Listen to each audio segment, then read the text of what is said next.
Alright, well, I'm going to do a little hands-on demonstration because I have work to get done and about 30-40 topics I'd like to talk about. But it's hard to talk about a topic and not get shit done at the same time. So what we're doing today is going to be draining the fluid from my front diff on my Jeep. It's a YJ. Anyways, first things first, we're going to take off this front differential cover, drain the fluid. You got a new seal for it. We're going to clean up this stuff and put it back together, put new fluid in, and be done with it. This is hasn't had any maintenance since I've had this Jeep, and it's been a year and a half. I've probably put 10,000 miles on it or so, and it's just needing a lot of maintenance. So let's go ahead and get started. First things first is I'm just going to go ahead and break free all these bolts, and I got what seems to be an awesome tool, this little Milwaukee auto wrench. That's awesome if you don't have to break the bolts free.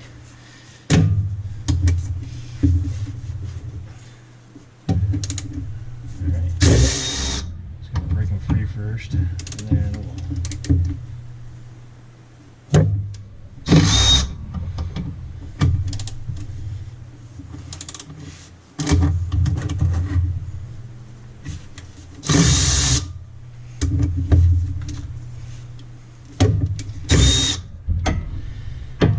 topic I was talking to my son about was trust.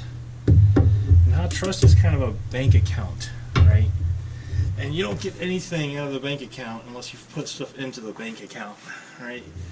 You don't open up a bank account and they give you free money. One of the things I want to talk about trust on is that you're under absolutely no obligation to ever give somebody trust.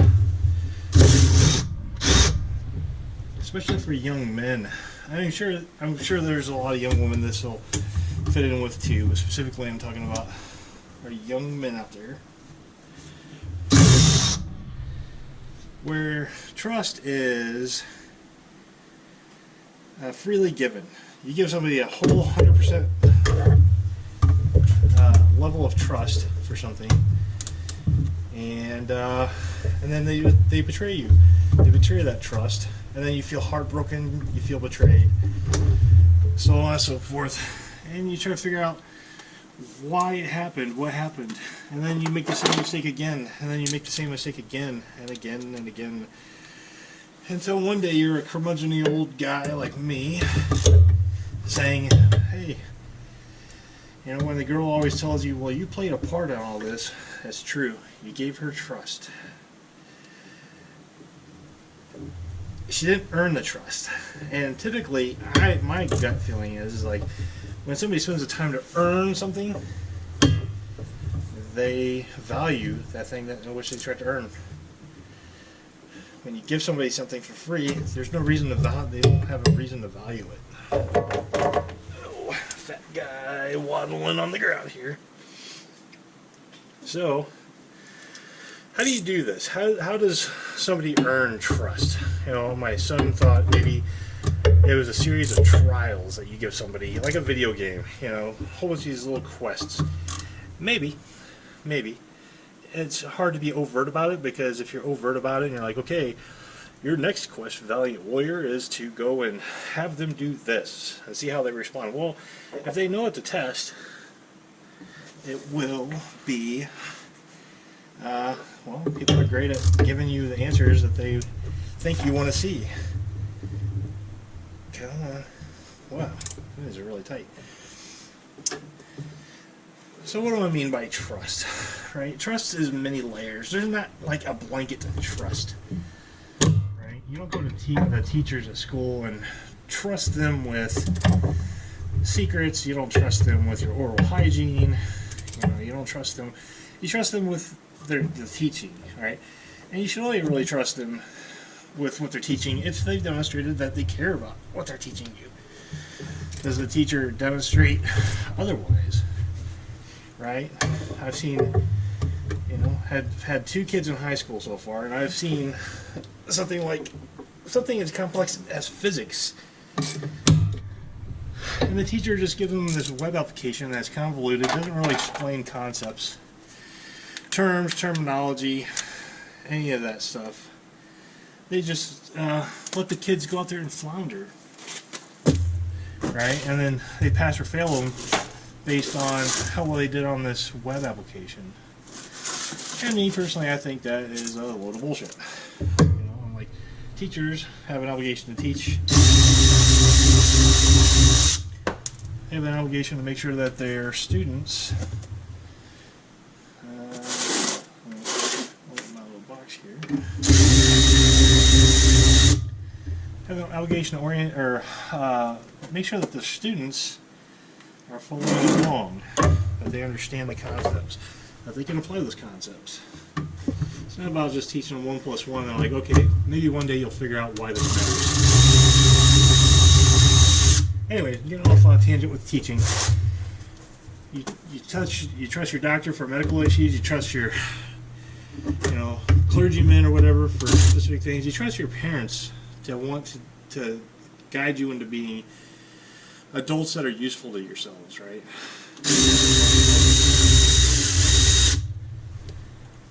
But in many things, you don't trust that one person with everything. Rarely. I mean, you will, like when you have a significant other in a relationship. But that also comes with time and building other areas of trust too.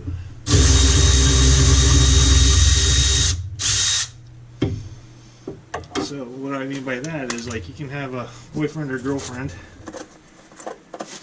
and you're not going to just throw them 100% trust off automatically.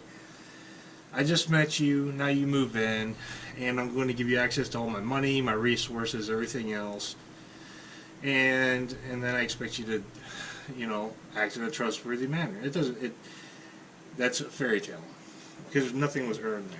Somebody is trading sex for everything that you have. You don't even trust your friends that much.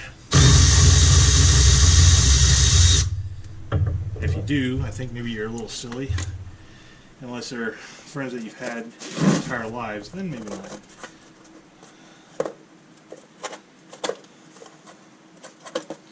But one thing you could do is, like, you start off with little bites, right?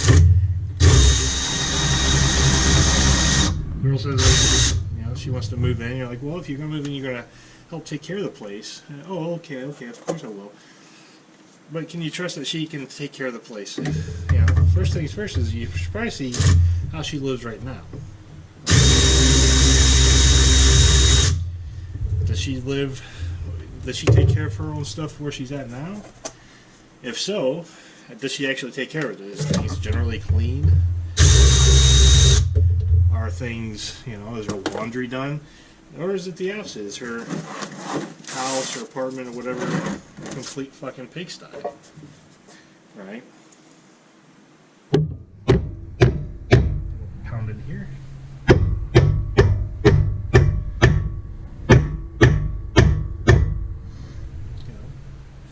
She wants you to trust you to trust her, or trust you. She wants you to trust her with your car, for instance.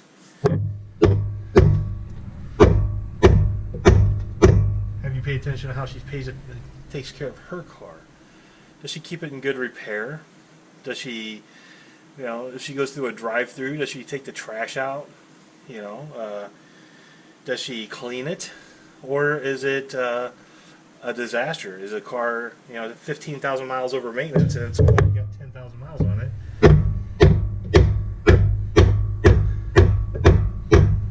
Does it look like she's just not maintaining it? Well, if she looks like she can't maintain her own equipment, things that she's already spent her money on, what in the world do you think that she's going to do with your equipment? This looks good. It's getting changed anyways. It's definitely not dark, so this was changed somewhat recently. So, good. Anyways, I got new oil for it. Money-wise, are you going to trust her with money? You know, first and foremost, I would say, how does she handle the money she has? You know, does she get a paycheck and pay her bills and then save any money? Or does she get her paycheck, blow it on a whole bunch of crap, and then beg people for money because her utilities are getting shut off? You know? Well, if it's the latter, well, you probably shouldn't trust her with your money, right? Everybody knows this. Everybody knows this. Turn this here so you can see my ugly mug for a minute. Everybody knows this. It's just guys get stupid when it comes to girls. The same rules that you apply to everybody else, for some reason, they don't apply to her. For whatever reason. And you would never give anybody, you wouldn't give your friends, co-workers, people that you are go to school or church or anywhere else with, you wouldn't give them this level of trust. You would say, well, you know, I want to see your kind of personality and how well I can trust you with that information, right? So, and about on these romantic relationship things, the guy's supposed to get all stupid about things. They're like, oh, I trust her with everything. She's so perfect. You know, I was like, how long have you known her? You know, what's her last name? What's her last name? I think it's Smith, maybe Jones. Like, how come you're trusting her and you don't even really know her, right? And it goes for girls too. Girls apply the same rules to a guy. This is a universal, right? So the same rules that you apply to the stranger at the grocery store, they start off with a 0 level of trust, right? It's neither positive nor negative. And how somebody earns trust. Let's see if this GoPro flexing Nick. If everybody starts off with 0 trust, right? 0 trust. It's baseline trust is what we're going to call that. Baseline trust. And you can go positive or negative. Baseline trust is 0. The line 0. You know, it doesn't mean anything. It's just a placeholder for representing nothing, right? And there's a good qualifier for this. There's nothing there. There's no trust. You don't know the person. That's fine. You know, like, there's billions of people on this planet that you have no trust for. Because it's not because they're negative negative people or anything. You just don't know them, and you don't have a reason to trust them. You don't have a reason to mistrust them either. You just don't have a reason to give them anything. And you know, especially with romantic relationships, they still start at 0. Just like everything else, just like everybody else. And you'll see little things, you know, whether or not they're going to automatically go up or down in trust, right? How do they treat other people, right? Do they seem entitled? Do they treat their own stuff like garbage? There's a lot of ways that she can earn trust automatically without her really having to do anything, right? You pay attention to how she talks to other people, how she treats her own possessions, her vehicle, her house, her phone, right? You know, how well does she manage her money? Does she manage her money at all, or is it just that thing that she gets to get whatever she wants, right? Does she rely on handouts for other people to provide for her while she takes what she's providing for herself to spending on bullcrap, right? These things automatically you can get to know her or him in the first couple of weeks and start seeing these parts, start putting things together, you know. And so if it's like her car's a disaster and she doesn't take care of it, her house is a disaster, she doesn't take care of it, she's got rotting food in the sink, she's like, well, I just live here by myself, and she makes excuses why it's so nasty. If she's always freaking broke, even though she works, you know, and she never pays her bills, but she always seems to have all this stuff. You know, these are little things that you should be saying, you know, I'm going to start giving you negative values in money and housekeeping and maintaining of equipment and possessions and so forth. You know, you're already making like negative values here, so you're below baseline. And then she's going to say, hey, I need you to give me money, right? Well, no, because I know you're going to mishandle that money. You know, or I need to borrow your car. I'm like, well, you know, no, because I've seen how you treat your car. I like my car too much. I do maintenance on it. I wash it. I want to keep it around, and I don't have a feeling that you're going to take care of it. You know, and be fine with saying these things to people. I guess the last thing first is that the people that, when they feel that they have to earn your trust and they want you just to give you your trust, they're going to leave you. They're going to leave your life. They're going to be gone. And that solves problems so much faster, so much easier. You don't have to worry about years of angst of like, oh, I can't figure out why. Why did she betray me? Well, she didn't ever earn anything. So she wasn't betraying anything. She was just finding somebody else to give her free things.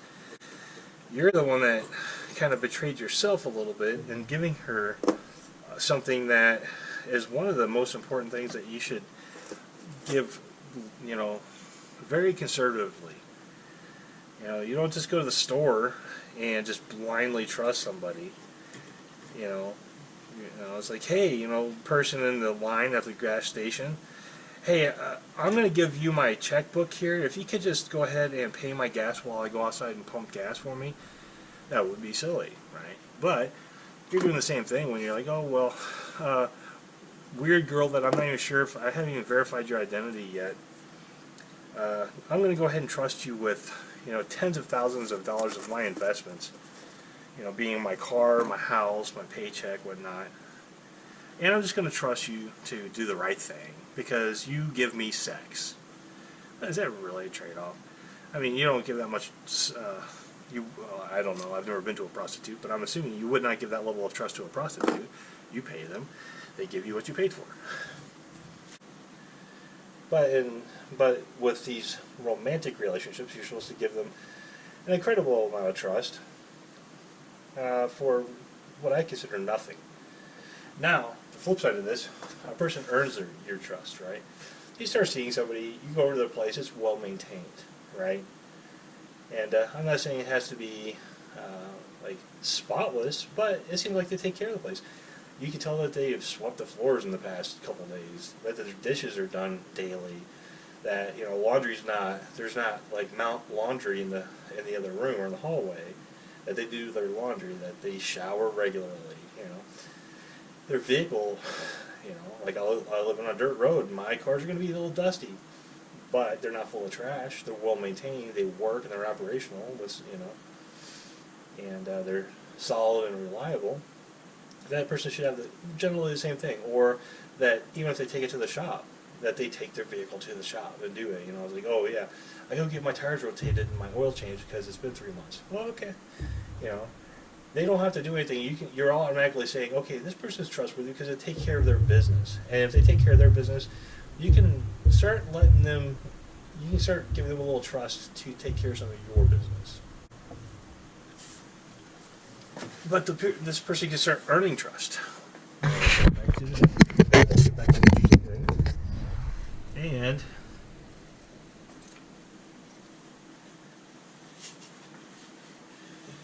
after a while, after a few years, that person is not going to do anything to betray your trust.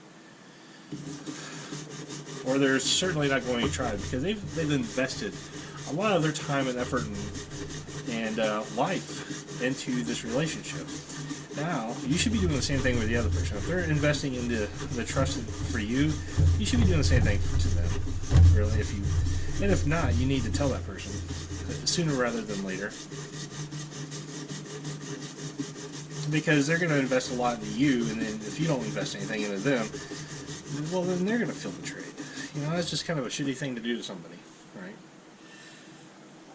Now, can you have relationships with no trust? Sure, but they're going to be very temporary, and they're going to be probably based around sex, to be honest. I don't know what else you'd invite somebody else into your life for, and then you have no trust for them with anything. That's kind of silly.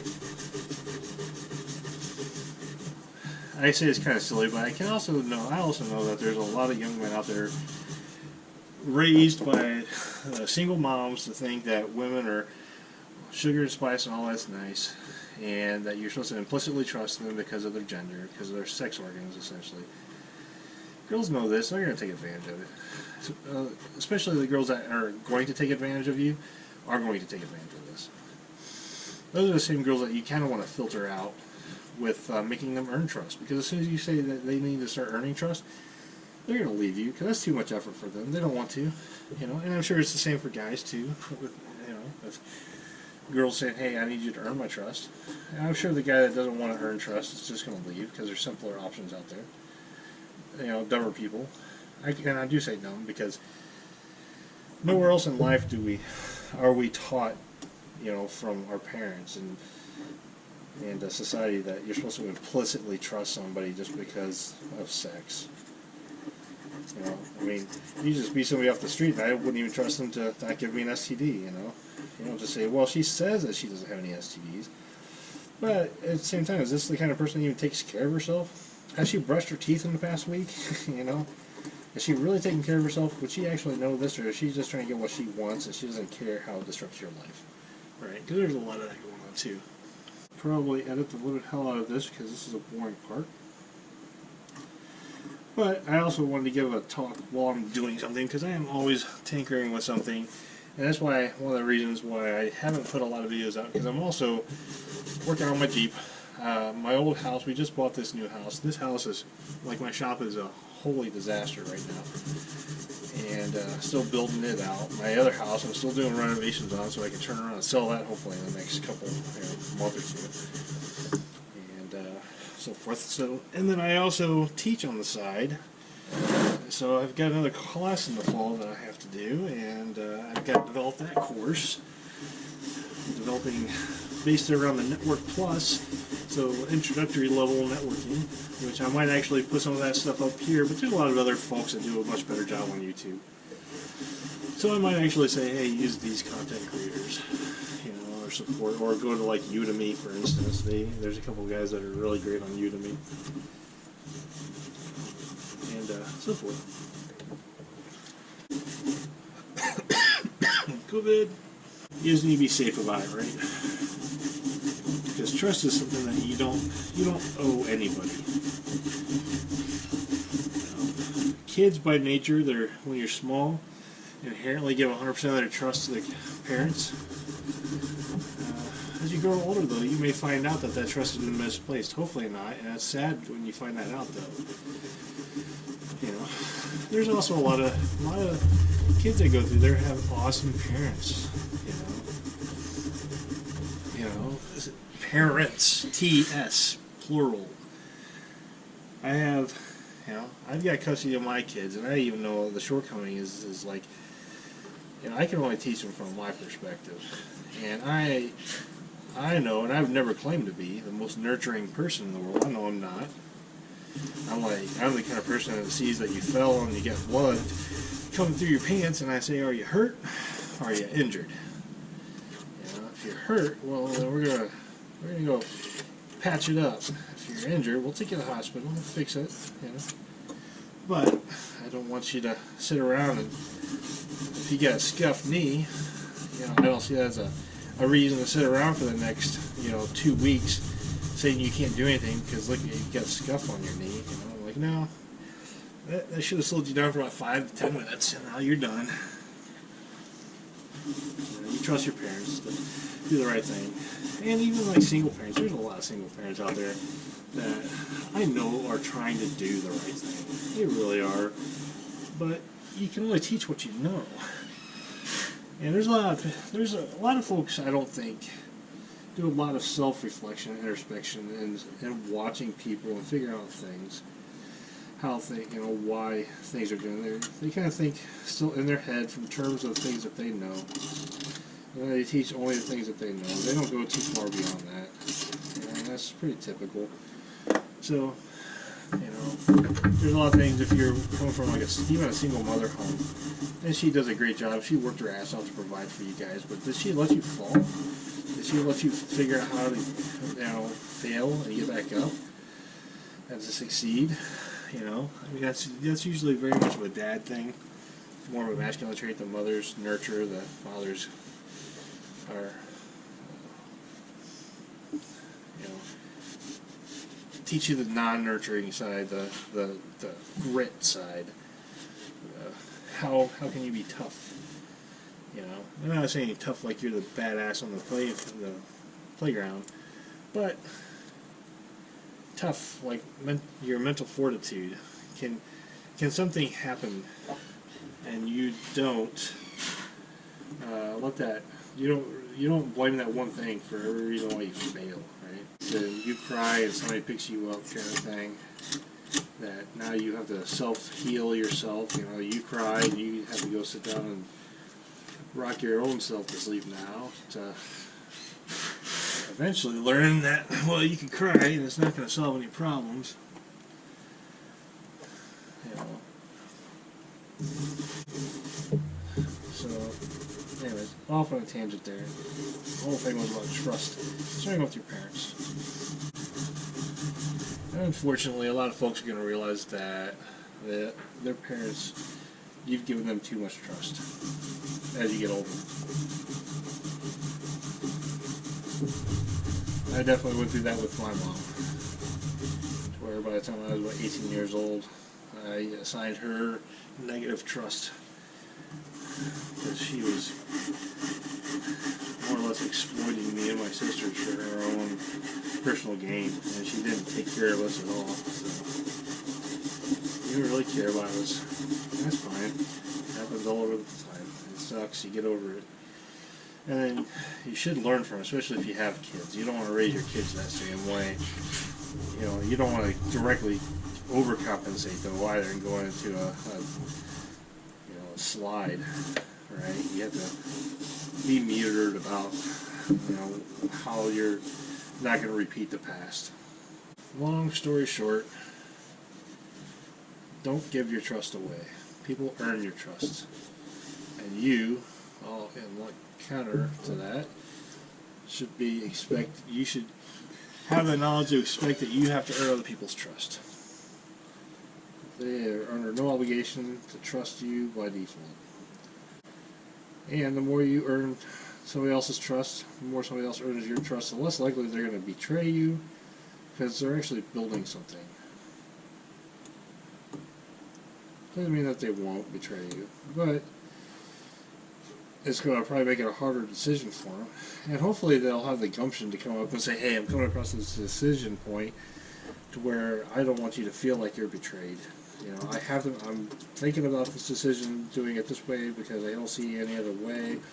You have the chance to discuss it, and then you know, come to an agreement. You know, I'm not talking about anything like with infidelity, right? So, my personal beliefs on if somebody's willing to cheat on you, that should be the last you need to ever talk to them. Really, you know, it's like, okay, well, you know, you expect me to trust you, but I'm supposed to have no trust for you in return, and then we're supposed to work together. Or, you know, it doesn't work that way. A lot of guys fall into that trap, saying, well, I'll just work on the relationship, and yeah, somebody's going to tell you some story about how one person cheated on the other person, yeah, and they eventually overcame it and worked it out. Typically, you know, I don't agree with that, because then there's always going to be a part of that negative trust in that relationship, and you'll never earn that back. And whenever there's even I don't care if like 9 categories there's way positive trust, but that 1/10th category has a negative balance of trust. You know, I base me personally, I base how much trust I can assign to somebody off the lowest value of trust I can assign to them total. So if they're cheating or whatnot, that's the lowest value I can assign to them. I don't see any reason to waste any time trusting them, even if they've earned their trust. That one area, I'm like, okay, so that's me personally. What people do with their lives, that's on them. I don't really care. Now, the time I do care about stuff like that is if you decide to keep that person around, and even after they pull in your trust, and then they keep blowing your trust and whatnot, I'm going to tell you to stop complaining about it, because you already made your decision. So.